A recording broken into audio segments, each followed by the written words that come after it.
அனைவருக்கும் வணக்கம். நாம் இன்று பார்க்க இருப்பது மகாபாரத கிளைக்கதைகளில் ஒன்றான பீமனின் மகனான கடோத்கஜனின் கதை. பாண்டவர்கள் லட்சாகிரகத்தில் இருந்து தீயிலிருந்து தப்பி வனவாசம் சென்றபோது அவர்கள் ஒரு அடர்ந்த காட்டுக்குள் சென்றனர்.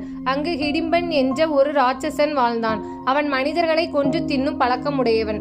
அவனுக்கு சகோதரி ஹிடும்பி இருந்தாள். அவள் அழகும் நல்ல மனமும் உடையவள்.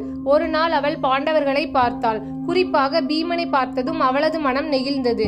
அவளுடைய சகோதரன் அவனை தின்ன சொன்னாலும் அவள் மறுத்தாள். அவன் மனிதர் என்றாலும் அவனில் தெய்வீக சக்தி உள்ளது. அவனை நான் காதலிக்கிறேன் என்று அவள் சொன்னாள். பீமன் முதலில் அவளை ஏற்கவில்லை. ஆனால் அவளின் நன்மை, தியாகம், நம்பிக்கை ஆகியவற்றை கண்டு மனம் மாறினான். ஹிடும்பன் வந்து பீமனை தாக்கிய போது பீமன் அவனை வீரத்தால் கொன்றான். அதன் பிறகு பீமனும் ஹிடும்பியும் சில நாட்கள் காட்டில் தங்கி வாழ்ந்தனர். அந்த காலத்தில் அவர்களுக்கு ஒரு மகன் பிறந்தான். அவன்தான் கடோத்கஜன்.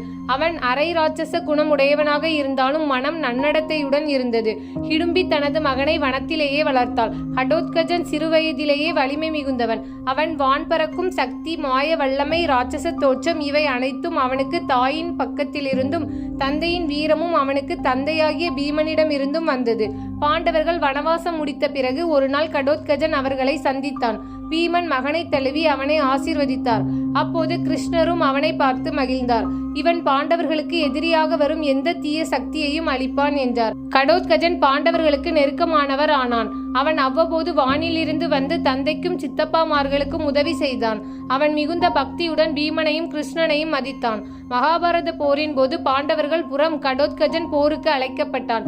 அவன் ராத்திரியிலும் போராடும் திறன் கொண்டவன் என்பதால் ராத்திரி போருக்காக அவனை பயன்படுத்த முடிவு செய்தனர். அவனது குரல் முழங்கும் போது கௌரவர்களின் வீரர்கள் நடுங்கினர். அவனது மாய வல்லமைக்கு பிசாசுகள், ராட்சசர்கள் கூட பணிந்தன. அவன் யுத்தத்தில் கர்ணனுடன் மோதினான். கர்ணனும் அவனது மாய வியூகத்தை சமாளிக்க முடியாமல் திணறினான்.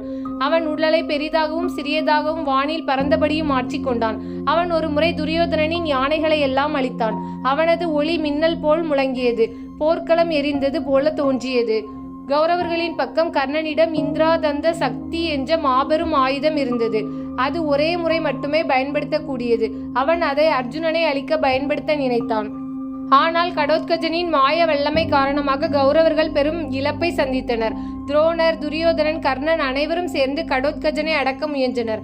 அந்த நேரத்தில் கிருஷ்ணன் சிரித்தார். அவன் மனதில் ஒரு ரகசியம் இருந்தது. கர்ணா, நீ இப்போது உன் சக்தியை கடோத்கஜனுக்கு பயன்படுத்துவாய். அதனால் அர்ஜுனன் உயிர் பிழைப்பான் என்று கிருஷ்ணர் நினைத்தார். கர்ணன் சினத்தில் சக்தி ஆயுதத்தை எறிந்தான். அந்த ஆயுதம் கடோத்கஜனின் மார்பில் பாய்ந்து அவனை பிளந்தது. அவன் வானில் இருந்து விழும்போது கிருஷ்ணன் சிரித்தார். பீமன் அழுதார். ஆனால் கிருஷ்ணன் கூறினார், பீமா, உன் மகன் வீணாக மரணிக்கவில்லை. அவன் தன் உயிரால் பாண்டவர்களின் உயிரை காத்தான். கர்ணனின் சக்தி ஆயுதம் இனி அர்ஜுனனை அடையாது. கடோத்கஜன் வானத்தில் மின்னல் போல எரிந்து மறைந்தான். அவனது மரணம் பாண்டவர்களுக்கு பெரும் துயரத்தை அளித்தது. ஆனால் கிருஷ்ணன் அவனது வீரத்தையும் தியாகத்தையும் புகழ்ந்தார்.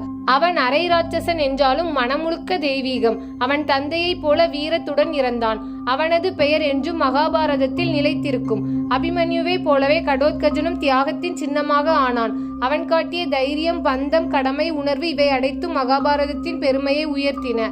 அவன் காட்டிய ஒரு பாடம், ஒருவர் பிறப்பை விட அவனது செயல்தான் அவனை உயர்த்துகிறது. கடோத்கஜனின் பெயர் இன்று வரை வீரத்தை நினைவூட்டும் ஒரு சின்னமாக உள்ளது. இந்த கதையின் பொருள் என்னவென்றால், உண்மையான வீரன் தன் உயிரை விட்டும் தர்மத்தை காப்பவன். கடோத்கஜன் தன் தந்தையின் மரபை தொடர்ந்த தைரியத்தின் அடையாளம். கடோத்கஜன் உயிரோடு இருந்த காலத்தில் ஒரு பெரிய நாயகன். அவன் பீமனின் மகனாக இருந்தாலும் அவன் தாயின் மரபையும் மதித்தவன். அவன் நியாயம், அர்ப்பணிப்பு, தியாகம் ஆகியவற்றின் அடையாளம். அவனின் மரணம் ஒரு சாதாரண போர் வீரனின் மரணம் அல்ல, அது ஒரு தியாகம். பாண்டவர்களின் வெற்றிக்காக, அர்ஜுனனின் உயிருக்காக அவன் தன் உயிரையே அர்ப்பணித்தான். மகாபாரதத்தில் அவனின் பெயர் எப்போதும் வீரத்தின் சின்னமாக குறிப்பிடப்படுகிறது. இன்றும் பல இடங்களில் கடோத்கஜனுக்காக கோவில்கள் உள்ளன. வட இந்தியாவில் அவனை கடோத்கஜ மகாராஜ் என்று வணங்குகிறார்கள்.